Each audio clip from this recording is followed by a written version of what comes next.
Each GTA protagonist has their moments of brilliance throughout their story, but every now and then they also make some really dumb decisions. I must be the biggest fucking idiot in the whole fucking world! So today, we're breaking down the absolute dumbest and stupidest things each GTA protagonist has ever done, starting with Michael DeSanta. In Michael's first major job back after North Yankton, he manages to blow his own cover, all because he just couldn't resist slipping in his signature line right before making their getaway. You forget 1,000 things every day, pal. Make sure this is one of them. And just like that, 9 years of hiding go up in smoke. The whole job.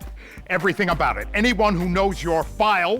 What is wrong with you? Now fast forward to near the end of the story and Michael makes another extremely reckless decision, attending his movie premiere while a billionaire psychopath likely wants him dead, which almost cost him his family. Just one mission earlier, Michael learns Devin Weston has been quietly buying up shares in Richard's Majestic so he can liquidate the studio and turn it into condo developments. He also demands Michael to cancel his own movie so he can get a massive insurance payout, which of course both Michael and Solomon Richards are completely opposed to, especially Michael, since he finally feels like he's doing something legitimate with his life. Devin's right-hand woman and lawyer, Molly Schultz, takes the only copy of their movie and heads straight to the airport to fly it out of the city. Michael sees red and chases Molly down to get his film back, ultimately resulting in Molly's extremely gruesome death.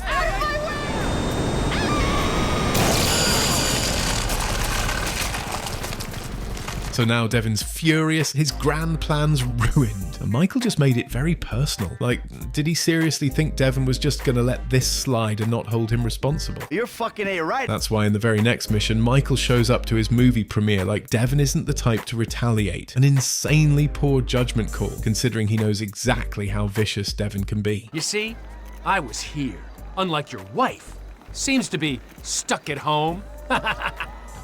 You twisted fuck! Now I know you're probably expecting Michael pulling down what he thought was the tennis coach's house to be on this list, but there was literally no way of him knowing that wasn't his house, let alone that it belonged to the head of a Mexican drug cartel. The only reason this move was so incredibly stupid is because it turned out to be Martin Madrazo's place. If it had been the tennis coach's house, honestly, I think most players would have been applauding him for it. Sure, the tennis coach did have a point. Oh, bro, I couldn't afford a place like that. I'm a tennis coach. I hit balls for a living. But to be fair, Michael had just caught the guy sleeping with his wife in his own bed, so he wasn't exactly operating on logic. If anything, the real mistake here was marrying a former stripper and expecting a stable home life. That one's on you, Mikey. Life for our protagonists in GTA is a non-stop cycle of chaos, but yours could at least be a ton more fun thanks to today's sponsor, Polybuzz, an app with over 40 million downloads worldwide that lets you chat with your favourite characters from any video game or TV series. So right now I'm just scrolling through a nice little collection of my favourite rockstar characters. And yeah, let's have a quick chat with Michael. What were you thinking marrying a former stripper, bro? You think I didn't ask myself that question a million times? Amanda was different back then. Now she's just another problem. Does she at least still give you that Gork 3000? Not since I came home to her screwing the gardener. And the crazy thing is, he's still digging in my yard. The son of a bitch. With over 20 million characters to chat with, the possibilities are basically endless. You can even create your own unique character for other users to find and talk to. Download Polybuzz by clicking the first link in the description, and be sure to use my code MrLaw to unlock premium features, such as unlimited voice listening on your chats and a bunch of other extras to level up your experience. Thanks to Polybuzz for sponsoring today's video. Alright, so moving on to Trevor. Sweet Jesus. The fuck is wrong with you? I got abandonment issues. One of the stupidest things Trevor does in GTA 5 is kidnapping Martin Madrazo's wife, Patricia, and falling in love with her. What kind of fucking animal do you take me for? No, I didn't kill him. Oh, fuck. But I did kidnap his wife. Oh, no! Oh, shit! What the fuck did you do? Oh, I just told you what I just did. What starts as a violent abduction quickly turns into a strange hostage romance. Can't guarantee no harm's gonna come to you. Might have to chop you up into little pieces before spraying your pulp mess down the drain, but I really hope it doesn't come to that. I appreciate your honesty. You are a good man. I can see that. You need your eyes examined then. Trevor's reaction when Patricia calls him a good man is so priceless. It's like that was the first time anyone's ever said that to him. You can tell right then and there that's the moment he actually started to really like her. Now watch her, okay? She's a good lady. From that point on, we see her casually doing the house or trailer work, in this case, like ironing and cleaning. Patricia never even tries to escape, and it honestly seems like the two have a genuine connection. But eventually, Trevor is forced to drive her back to Madrazo's ranch, and he's clearly heartbroken about it. For some reason, everyone I love abandons me. I am not abandoning you. I am going home. The whole ordeal is pretty absurd, even for Trevor. First you take a hostage, against my advice, and then you start some kind of crazy high school romance with her? Are you nuts? She's a 60-year-old housewife! Ah, she's 57! And she thinks that I'm mature. But she does call and email him after the fact, hinting their relationship was genuine. Trevor. Oh, it's good to speak to you. But arguably the stupidest thing Trevor ever did was orchestrating the Merryweather heist. Fucking Trevor. He steals a highly dangerous classified superweapon and tries to sell it to the Chinese, a move that would have gotten the whole crew killed if Lester hadn't stepped in. You have any idea what you did here? Yeah? I pulled a score. What, are you jealous because you didn't get your 20%? That thing doesn't go back, then we will all end up on every watch list in the entire planet. Watch list? So fucking what? So they don't watch, they kill. Idiot, we'll all be dead within a week. Think! And after all that chaos, they end up empty-handed. Fuck! Now we move on to Franklin, easily the most level-headed of the three protagonists and kind of written to have very few flaws. But that doesn't mean he's completely off the hook. So apart from not getting rid of that old Yee-ass haircut. one of the dumbest things Franklin does is constantly going along with Lamar's schemes, even though they always go south. He knows better and even calls it out just before the whole barless kidnapping turns into a disaster. It always go wrong, don't it? All your schemes for years. They don't go right, but I wouldn't say that they go wrong all the time neither. Not as wrong as they could. Another big misstep we see from Franklin is chasing after Tanisha by trying to buy his way back into her life. They split up before the game even starts after she lost her brother to gang violence and decided she didn't want to be with anyone in that life anymore. We grew up together, but this life ain't for me, and you knew that. You ain't changing. I don't care how many cars you own, how many apartments you own. I don't care how many diamonds you put in your ear. It ain't for me, not done bad or done good.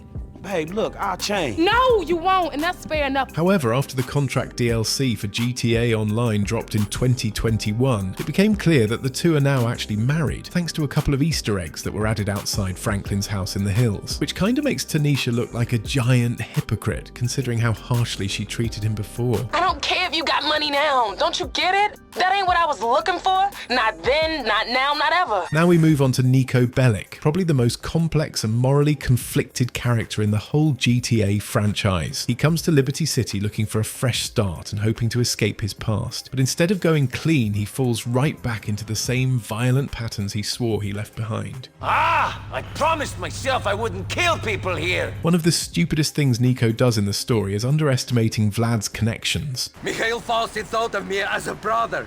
He will get revenge. Half Beach is a small place. My friends will find you. He basically kills him without a second thought, and even makes fun of Roman for being paranoid when he finds him hiding in a dumpster shortly after. Don't be ridiculous. You're being paranoid. Fuck you! Fuck you! Everything was fine, and then you show up, and now we're dead. Because Faustin is a psychopath. He's going to kill us because we killed Vlad. However, Niko would very quickly be humbled. Oh! Get out of the dumpster, Mr. Fatman. Do you think you're so smart? No! I'm tied up in the basement a long way from home, or some ape threatens me with a hacksaw.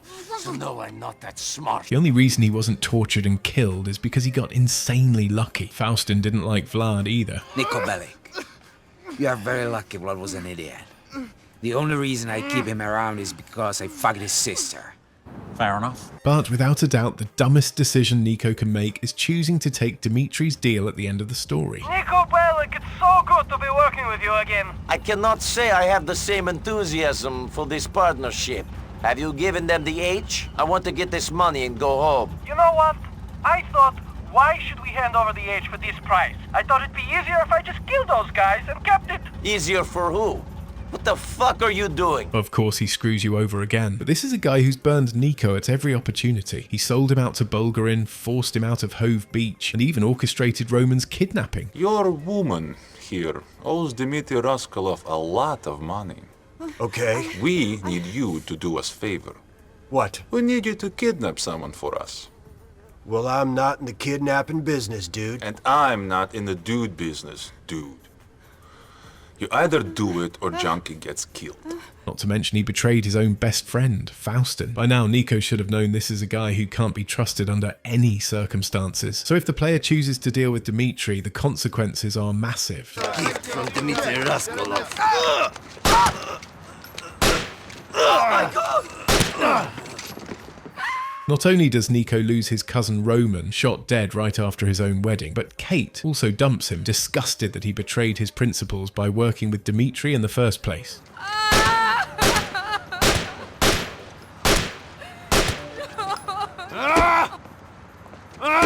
Yo, Niko! Now moving on to Johnny Klebitz. One of the absolute stupidest things Johnny does in The Lost and Damned is stealing Ray Boccino's money during the diamond deal at the museum, and actually thinking Ray wouldn't figure it out. I told you not to get too fucking clever. What? Ray sends Johnny to act as his middleman for a high-stakes diamond deal with a Jewish mob at the Libertonian. All right, man. I'm Ray Boccino's guy. However, the whole thing goes sideways when Luis Lopez ambushes the exchange. Rest of you motherfuckers want to die? Do something stupid, okay? Fuck you! Just get the shit, man! Come on! Johnny snatches the briefcase of cash. Luis steals the diamonds while Niko is forced to shoot his way out the museum. What's really cool about this mission is that we get to see it play out from all three angles. Johnny in collector's item, Niko in museum piece, and Louise in not so fast. This was Rockstar's storytelling at its absolute peak. Anyhow, after fighting his way out of the museum, Ray calls Johnny demanding answers. Johnny plays dumb, then doubles down by showing up to Ray's place and lying to his face. But Ray's already one step ahead. He's kidnapped Johnny's best friend Jim and has him tied up in the basement of Drusilla's, getting tortured with a blowtorch to give up the location of the stolen cash. Where's my fucking stuff? You see, Genius over here would rather get creme brulee before he dies. Hopefully you ain't so stupid. Where's my stuff? I don't know what you're talking about. Fuck you! I fucked Ashley, my friend, and now I'm gonna fuck you. Yeah, Johnny was getting cucked way before GTA 5. Which brings us to what I think most would agree is his dumbest decision, and some may argue very questionable writing by Rockstar to get back with Ashley, leading to him becoming a meth head and a giant pussy. The crystal has got us, babe, but don't make it right. Don't make nothing right. Given how he ended things with Ashley in The Lost and Damned, nobody expected Johnny to be dumb enough to get back with her, let alone start using with her. You got me. I don't got you. Crystal got you, babe. Johnny, I'm gonna quit. Yeah, and I'm an idiot believing in your bullshit all this time. It ain't your fault. It's my fault I'm a fucking moron. I'm gonna go to rehab, straighten myself out. Didn't think I'd hear from you again. I didn't think I'd call you. You hear about Billy? Yeah, I heard. Look, Johnny, look, have you got any money? I need $40. I need it real bad, baby. Not this time. You can kill yourself on your own. Goodbye, Ash.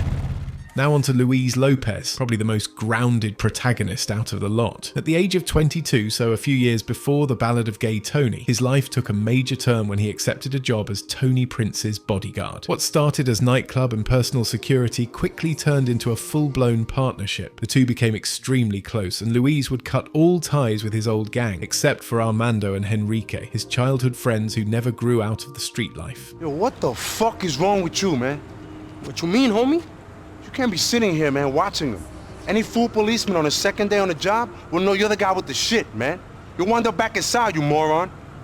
It's nice to see you, Mr. Big Shot. So the stupidest thing Luis does in The Ballad of Gay Tony is letting Armando and Henrique guilt trip him into helping with their street-level nonsense. The same exact kind of crap that literally got him locked up for 2 years not that long ago. Look. I know you think we small. I know you think we ain't shit.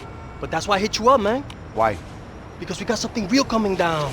Yeah, the last time we had something real coming down, I did 2 years. Look, I'm not gonna insult your intelligence by telling you shit is gonna be different now. But it is. It is. Come on, trust me.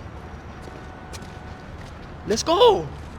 5 minutes later. What the fuck? shots? Yo, you motherfucker, you shut me up, huh? You a follow, right? Yo, we wasn't. Were you, baby? What's going on? Crazy, what's going on? They must have got it on our phone. Of course, the deal goes wrong as they quickly discover the cops had bugged Armando's phone, leaving them to face a heavy wave of police and noose. He lets loyalty drag him right back into the same messy situations he was simultaneously trying to get away from, risking his freedom, his future, and everything he'd built with Tony just to play babysitter for two guys who peaked in high school and never left the block. But we was like family. Oh, yeah, loco, we are family, man. But family doesn't mean we have to live up here slinging dope to a bunch of suburban punks from Alderney. Man, don't complain about how life could be. We on the doorstep, man. Liberty fucking City. We could run the fucking world, man. Now moving on to CJ, Carl Johnson, who actually does make a lot of really smart moves throughout San Andreas, but along the way he also makes some majorly stupid decisions too. One of the dumbest things CJ does in my opinion is going back to the hood with Sweet after getting him out of prison. Hey man, we off to our new spot. We got a mansion, Sweet. We've been putting in work, and shit is going well. We got a stake in the casino. We got some insane shit in Fierro. We get into the rap game. Hey, man, let me get you some new clothes. Come on. New clothes? Nigga, what the fuck is this bullshit? At this point, CJ's become a successful entrepreneur with legit and not so legit business ventures all across the state, and he was willing to share all of it with Sweet. Hey, man, shit's fucked up there. You don't want to be in the hood. No, that's exactly where I want to be. What you done for our hood? Man, what the hood done for me? Always dragging me down. Ever since I got out the hood, shit been cracking. That's everybody's dream to get out the hood. Man, you sound just like Smoke right now. But of course, CJ, who spent the entire game trying to win Sweet's approval, agrees to go back. Hey, what about this blender? It's really good. It sort of works. Man, what the fuck? That's Miles' blender. Another pretty stupid moment from CJ was trusting Catalina and Claude to actually hook him up with something decent after winning that race. He was expecting a pink slip, but instead, Catalina hands him a deed to a garage in San Fierro, since Claude will need his car as they plan to leave to Liberty City. Hey, wait a minute, bitch! What is this shit? The deed to a garage in San Fierro. My lover needs his car so we can go to Liberty City. CJ arrives in San Fierro thinking he's about to claim a real prize, but what he gets is a beat-up old Zoomer station that barely even qualifies as a garage. Motherfucker! That mute asshole, that fucking snake without a tongue, gave me this shithole instead of a pink slip. I must be the biggest fucking idiot in the whole fucking world. Fellow traveler, relax, man. You're really killing my fucking vibe here. Well, I'm sorry I'm fucking up your vibe, old man, but I can't wait to get my hands on that mute and your bitch-ass cousin. But what might be CJ's most disastrous moment is visiting Johnny Sindaco after traumatizing him so badly. The guy has a heart attack and dies, literally just from the sight of CJ. And who's this? How you doing, Johnny? It's fucking him. It's him. Oh my God. Oh God, it's him. Oh, my heart. My heart.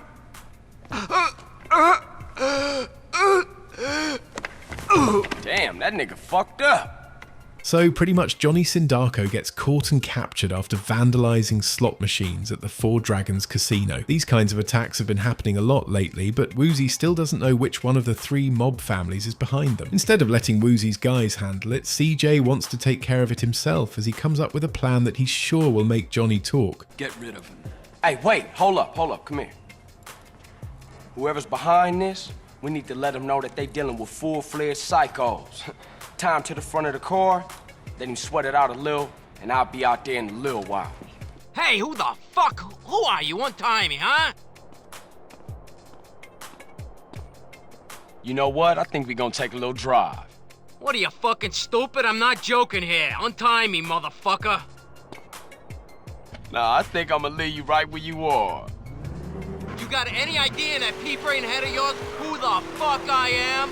Nah, but I think I'm gonna find out. CJ essentially takes Johnny on a brutal joyride through Las Venturas, terrifying the absolute crap out of him until he finally breaks. Somebody, anybody, help! The family will make you pay for this! Which family? The Sindaco family, you idiot! That's all I wanted to hear. What? Oh, shit! The whole thing leaves Johnny Sindaco in a coma, which is very bad news for Ken Rosenberg, who's now caught between three mob families and begging CJ to help fix the situation before it blows up completely. The Sindacos are on the warpath. Okay? I mean, something terrible has happened to Johnny. I mean, he's in a shock-induced coma at the hospital across town. Now the Forellis, they will take this opportunity to rub him out. Now, if any hit between the families succeeds on my turf, I will get the axe, bullet, machete, Okay, relax. CJ agrees to help by getting to Johnny Sindaco before the Forellis do, but even he realizes how stupid of an idea this is. So here I am, about to try and rescue some guy and scared half to death. If he wake up through all this, I'm screwed. Hello, sir. Can I help you? Yeah, I'm here to pick up Mr. Sindaco. Mr. Sindaco? There must be some mistake. An ambulance just picked him up. Oh, okay. Thank you for your help. Carl figures one of the mob families must have snatched Johnny, so he tracks down the stolen ambulance and forces the Forellis inside to get out. He rescues Johnny and drives him back to the meat factory. But what really matters here is that Johnny never saw CJ's face. Hey, Johnny, how you feeling? I didn't think he was gonna be discharged till tomorrow. Shortly after this, Ken Rosenberg decides he wants to meet with Johnny Sindaco to talk business. And of course, he drags CJ along for backup. CJ's clearly hesitant, he knows this is a bad idea, but Ken insists he needs him by his side to feel 100%, leading to the shocking moment. What's going on? Did you forget something? No, look, you go on in, I'ma wait. Look, you gotta come with me this once. If I pull this off, I can carry on. I know I can, but please, you gotta come with me. I'm gonna squirt my ass all over the floor. Just this once, please. Please, please. Okay, chill. Shit, this can't look good. Hey, Ken. Oh, my Christ, this fucking thing. Ken, como esta? How you doing? Pretty good. And you? I still got a little bit of the night terrors, touch of diarrhea, but I'll get through it. Huh, diarrhea. Cool. And who's this? How you doing, Johnny? It's fucking him. It's him. Oh, my head. Oh, God. It's him. Oh, my heart. My heart.